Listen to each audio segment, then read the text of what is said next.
Y estamos ya, cuando quieras. Genial. Gracias. Nada, a ti. Vale, pues empiezo, ¿no? Sí, yo creo que poco a poco se va conectando gente, así que sí, empieza sin problema. Luego lo podemos recuperar en la web, lo Vale, guardamos todo, ¿vale? vale, perfecto. Pues nada, para empezar, buenas tardes.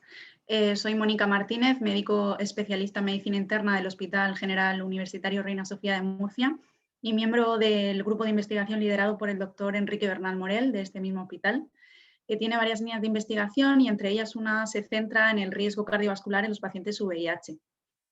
En este contexto, en los seminarios de hoy voy a hacer una breve descripción del trabajo titulado Asociación entre disfunción eréctil y aterosclerosis subclínica en pacientes VIH. Como todos sabemos o todos suponemos, la disfunción eréctil es una entidad clínica que tiene un alto impacto negativo en la calidad de vida y en el bienestar social de los pacientes que la sufren. En los pacientes infectados por el VIH, su prevalencia oscila ampliamente entre un 7 y un 74% en función de los distintos diseños de estudios y las distintas definiciones que se dan de disfunción eréctil en los distintos estudios. Actualmente se conoce que comparte factores de riesgo con enfermedades cardiovasculares como es la obesidad, la dislipemia, la diabetes, el síndrome metabólico, entre otros, y también comparte mecanismos patológicos subyacentes con estas enfermedades cardiovasculares y con la aterosclerosis, como es la disfunción endotelial o la inflamación. Hoy en día se conoce la asociación que existe entre esta disfunción eréctil y la aterosclerosis en la población general. De hecho, se ha relacionado el grado de severidad de esta disfunción eréctil con la extensión de la aterosclerosis coronaria. Pero quizás sea incluso más interesante la asociación descrita entre esta disfunción eréctil y los eventos cardiovasculares. Se ha descrito en algunos estudios que la presencia de disfunción eréctil en comparación con aquellos pacientes que no la tienen un riesgo aumentado de padecer eventos cardiovasculares en un 44% y que incluso esta disfunción eréctil precede en 2 o 3 años a estos eventos cardiovasculares, con un aumento de la mortalidad global del 25%. Estas cifras nos ponen encima de la mesa el hecho de que la disfunción eréctil puede ser un fuerte marcador de riesgo de muerte y de riesgo cardiovascular. Teniendo en cuenta esta información en la población general y también teniendo en cuenta que los pacientes VIH, como sabemos, tienen un riesgo cardiovascular aumentado, nos planteamos la hipótesis de que la presencia de disfunción eréctil en este grupo de pacientes también podría representar una manifestación temprana de aterosclerosis subclínica y, como tal, ser un marcador temprano de riesgo cardiovascular. Por ello, con el objetivo de investigar el grado de asociación entre la disfunción eréctil y la aterosclerosis subclínica en los pacientes infectados por el VIH, nos planteamos un estudio observacional transversal de 6 meses de duración que se llevaría a cabo en las consultas externas de enfermedades infecciosas del Hospital General Universitario Reina Sofía de Murcia, asumiendo las limitaciones propias de estos estudios, como es el no poder determinar causalidad en las asociaciones encontradas. En los criterios de inclusión nos encontramos pacientes varones con una infección VIH documentada de edad igual o superior a 18 años que firmaran el consentimiento informado y que no cumplieran los criterios de exclusión, en los que no se incluyeron ni patologías ni tratamientos concomitantes previos ni en el momento en el que se incluyeron a los pacientes. Este estudio se ajustó además a los principios de la Declaración de Helsinki y a las guías de buenas prácticas clínicas, además de ser aprobado por el Comité de Ética Local del Hospital Universitario Reina Sofía. La recogida de datos se llevó a cabo en una única visita en las consultas externas de enfermedades infecciosas, en las que al paciente se le sometió a varios procedimientos. En primer lugar, a una entrevista clínica para posteriormente hacerle un examen físico detallado, una ecografía Doppler carotidia y terminar con una extracción sanguínea. En la entrevista clínica se recogieron datos clínicos y epidemiológicos como la edad, el sexo, los hábitos tóxicos, los antecedentes familiares y personales de factores de riesgo o eventos cardiovasculares, tratamientos concomitantes, antecedentes quirúrgicos, entre otros. Además, en esta entrevista clínica se le pasó a los pacientes el cuestionario internacional de función eréctil en su versión española validada, que se conoce con las siglas IIEF5, y que consiste en un cuestionario de 5 preguntas con 5 posibles respuestas en cada una de esas preguntas. La interpretación del mismo se hace sumando el número de la respuesta de cada pregunta y se obtiene un número final que representará el grado de disfunción eréctil que tiene el paciente. Como vemos en la diapositiva, el obtener una puntuación superior o igual a 22 implica no tener disfunción eréctil y el adquirir una puntuación igual o inferior a 21 implica tener disfunción eréctil en los diferentes grados según vemos en la imagen. Leve sería entre 17 y 21, de leve a moderada entre 12 y 16, moderada 8 a 11 y severa menor de 7. En nuestro estudio, para simplificar el análisis, dicotomizamos estos grados de severidad en dos variables. Por un lado, los pacientes que no tenían disfunción eréctil o la tenían en grado leve, y por otro lado, aquellos que tenían disfunción eréctil moderada severa. El tercer paso en la consulta, el segundo paso fue realizar un examen físico centrado en averiguar factores de riesgo cardiovascular, por lo que se pesó y se talló al paciente, se calculó el índice de masa corporal, se le midió la cintura y se le tomó la tensión arterial y la frecuencia cardíaca, además de llevar a cabo una auscultación cardiopulmonar. Posteriormente, se realizó una ecografía Doppler carotidia con el fin de evaluar la presencia de aterosclerosis subclínica mediante el cálculo del grosor íntimo medio carotidio. Esta ecografía la llevó a cabo el mismo investigador en todos los pacientes, desconociendo el grupo de disfunción eréctil en el que estos se encontraban. Y se consideró aterosclerosis subclínica si el grosor de la íntima media carotidia era superior a 0,8 milímetros en la carotida común, si era superior a 1 milímetro en el bulbo carotidio o si había evidencia de placa en algún territorio de la arteria. Y finalmente se le sacó sangre al paciente con el fin de determinar parámetros bioquímicos de riesgo cardiovascular, como es un perfil lipídico o una glucemia, parámetros inflamatorios como una proteína C reactiva, de coagulación como el dímero D y otros como poblaciones linfocitarias, carga viral del VIH y serología para el virus de la hepatitis C. La definición de hipertensión, de hipercolesterolemia y de hipertrigliceridemia se hizo en función del panel de tratamiento de adultos 3 y se consideró dislipemia a la presencia de un colesterol total de más o igual a 200 miligramos decilitro, una LDL de más o igual a 130 miligramos decilitro y un colesterol HDL de menor de 40 miligramos decilitro. Una vez recogidos todos estos datos, se volcaron en el paquete SPSS versión 24 y una vez definidas las variables y con una significancia que se colocó en una P de menos de 0,05, obtuvimos los resultados del estudio.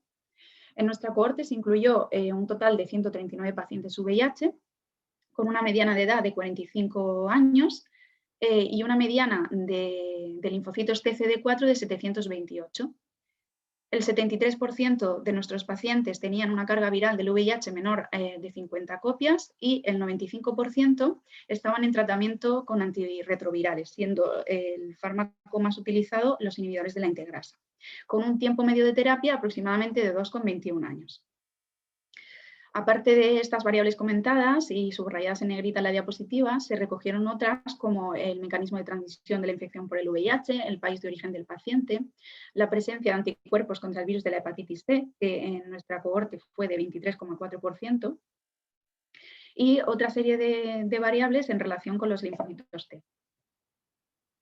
En cuanto al riesgo cardiovascular, el 12,3% de nuestros pacientes eran hipertensos, el 31,4% dislipémicos, más de la mitad eran fumadores activos y el 21,6% tenían una puntuación en la escala de riesgo Framingham superior al 10%, es decir, tenían un alto riesgo cardiovascular, con una puntuación media en dicha escala de 7,77. Además, el 53 pacientes tenían aterosclerosis subclínica y el 61% disfunción eréctil. La mayoría de ellos tenían disfunción eréctil leve, más del 35%, frente al 7,2% solo que tuvieron disfunción eréctil leve. Cuando dividimos nuestra cohorte en función de la presencia o ausencia de aterosclerosis subclínica, vemos que hay diferencias significativas entre ambos grupos en cuanto a la edad, a la presencia de lipoatrofia o lipodistrofia y en cuanto a la presencia de anticuerpos frente al virus de la hepatitis C. De hecho, los pacientes que tenían aterosclerosis subclínica presentaron positividad para estos anticuerpos en un 40% frente al 12% de aquellos que no tenían aterosclerosis subclínica, lo que es una diferencia bastante considerable significativamente. Además, otros factores de riesgo cardiovascular como la hipertensión y la dislipemia se mantuvieron ahí en el límite de la significación. También hubo diferencias significativas en cuanto al filtrado glomerular, que fue más bajo en aquellos pacientes con aterosclerosis subclínica, y en cuanto a los niveles de glucosa y de dímero D, que fueron más altos en aquellos pacientes con aterosclerosis subclínica. De la misma manera, los pacientes que tenían aterosclerosis subclínica tuvieron una puntuación en la escala de riesgo Framingham mayor que aquellos que no la tenían, y no hubo diferencias significativas en cuanto a la presencia de disfunción eréctil leve entre ambos grupos, pero sí en cuanto a la presencia de disfunción eréctil moderada severa. De hecho, prácticamente el 50% de los pacientes con aterosclerosis subclínica tenían disfunción eréctil en grado moderado severo, frente al 11,6% de aquellos que no tenían dicha aterosclerosis. Cuando todas estas variables se utilizan para hacer un análisis multivariante, únicamente considera la significación, la edad, la significación, la edad y la presencia de la disfunción eréctil moderada severa, que por tanto se asocia de forma independiente al resto de factores de riesgo cardiovascular con la presencia de aterosclerosis subclínica, con una odds ratio de 4,68, un intervalo de confianza que vale entre 1,18 y 18,57 y una P de 0,028. Una vez analizados estos resultados, quisimos ver qué pasaba con la parte de nuestra población que tenía una puntuación en la escala Framingham inferior al 10% y que era el grueso de nuestra población, el 78,4%. De ellos, 32 pacientes tenían aterosclerosis subclínica y 24 disfunción eréctil moderada grave.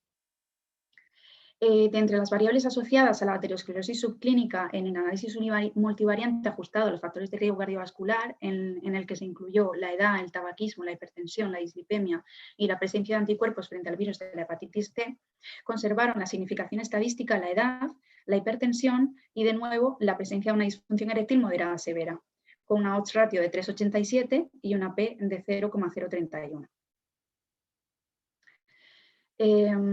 A su vez, analizamos también si habían diferencias significativas entre el grupo de pacientes que no tenían disfunción eréctil y el grupo de pacientes que tenía disfunción eréctil leve. Entre estos dos grupos no se observaron diferencias significativas, al igual que tampoco las hubo entre el grupo de pacientes con disfunción eréctil moderada y el grupo de pacientes con disfunción eréctil severa. Sin embargo, al dicotomizar estos grados de severidad, como comenté al principio, en estas dos variables, sí que se observaron diferencias significativas. Los pacientes que tenían disfunción eréctil moderada severa tenían placa carotidia en un 31% de los casos, frente a un 14% de aquellos que no tenían disfunción eréctil o la tenían en grado leve. Además, los pacientes que tenían disfunción eréctil moderada severa tenían más riesgo de ser hipertensos, tenían más edad y una puntuación en la escala de riesgo Framingham mayor. A su vez, también tenían más positividad para también tenían más positividad de los anticuerpos frente al virus de la hepatitis C, su nivel de CD4 era menor y su nivel de dímero D era mayor.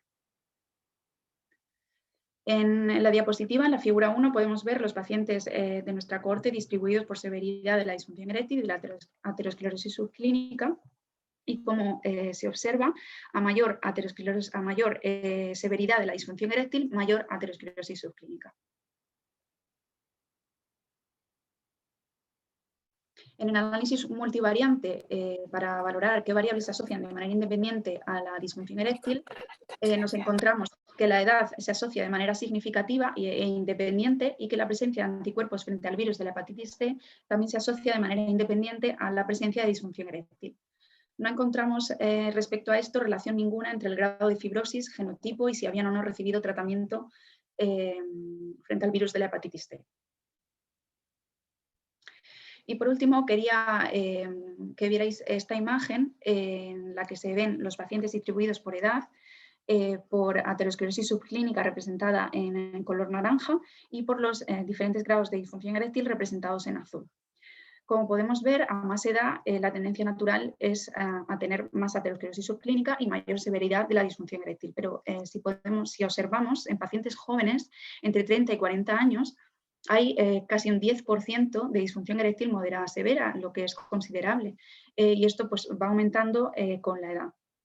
Esto pues, nos podría hacer plantearnos el intentar buscar si estos pacientes tienen o no en consulta disfunción eréctil para intentar poner de forma precoz en remedio o medidas de prevención que disminuyan el riesgo cardiovascular y los eventos futuros en estos pacientes. Para ir terminando y haciendo un breve resumen de los resultados y empezando con la discusión, está claro que la disfunción eréctil no es infrecuente en pacientes VIH. De hecho, es más frecuente que en la población general, cuya prevalencia oscila entre el 10 y el 53%, según los diferentes estudios. En nuestro estudio, la disfunción eréctil se dio en el 61,2% de los pacientes, siendo la leve mucho más frecuente en comparación con la grave, que solamente se dio en un 7,2%. Y esta asociación entre la disfunción eréctil y la infección por el VIH tiene mecanismos que aún no están del todo conocidos. Si bien es cierto que los factores de riesgo tradicionales de la disfunción eréctil son más frecuentes en los pacientes VIH, como son los factores de riesgo tradicionales cardiovasculares, el abuso de alcohol y otras drogas, sobre todo las recreativas y las de vía intravenosa, ciertas medicaciones para el síndrome, por ejemplo, ansioso-depresivo o alteración de la función endotelial. También se han descrito otros posibles mecanismos como el hipogonadismo, que sabemos que también es más frecuente en pacientes VIH, o ciertas terapias antirretrovirales como los inhibidores de la proteasa. En nuestro estudio, además, se asoció de manera independiente con la disfunción eréctil la presencia de anticuerpos frente al virus de la hepatitis C. Es cierto que la hepatopatía crónica secundaria al virus de la hepatitis C y su relación con la disfunción eréctil no está del todo clara, pero sí se ha descrito que podría estar en relación con el hipogonadismo asociado al virus C y el aumento del riesgo cardiovascular asociado a esta infección, que normalmente se debe al aumento de la resistencia a la insulina y al daño endotelial. Por otro lado, en nuestro estudio, la disfunción eréctil en grado moderado severo se asoció con la presencia de aterosclerosis subclínica de manera independiente.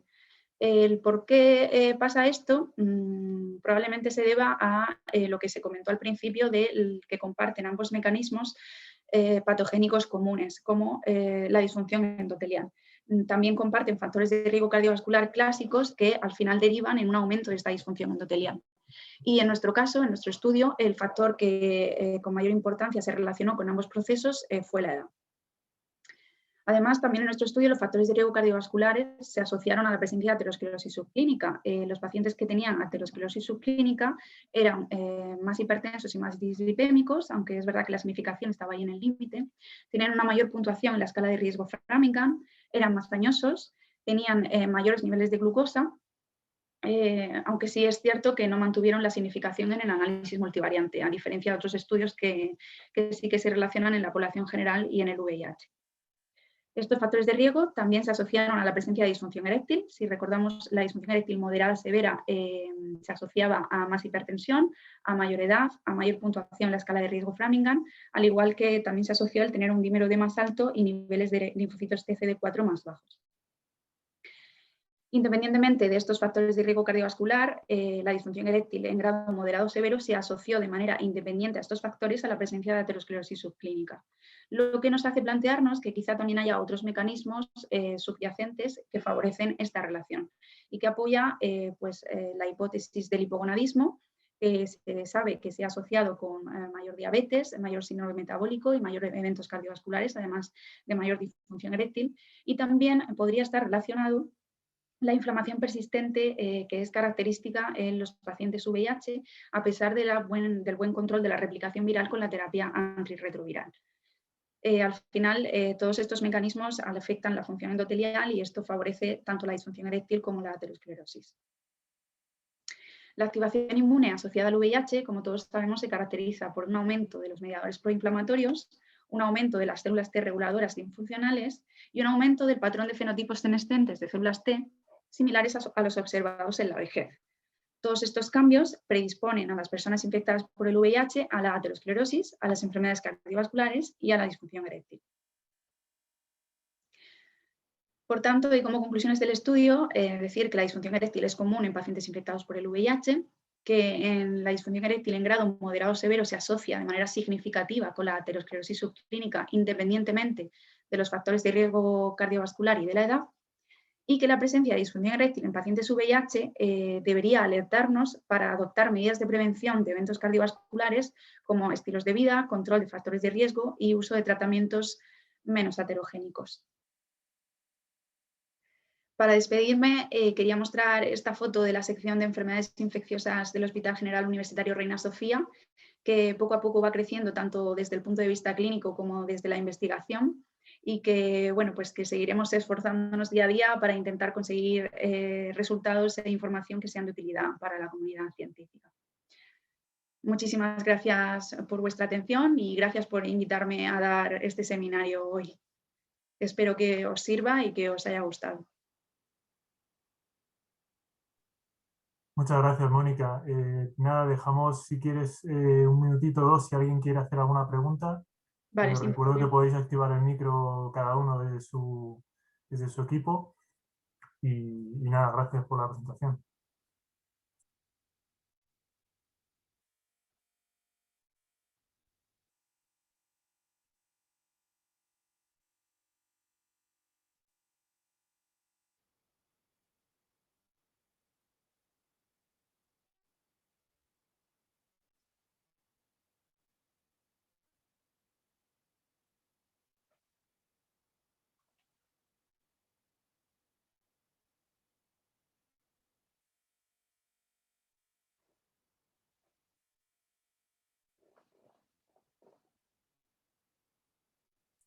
Bueno, si no hay más preguntas, cuando tú quieras, Mónica, terminamos. Vale, cuando digas. Perfecto, vale, pues nada, muchas gracias a ti por el seminario y a todos por asistir. Nos vemos el viernes que viene no, porque es Semana Santa, buen cuenta a todos. El siguiente nos vemos. Muy Gracias. bien, hasta luego, gracias. Adiós.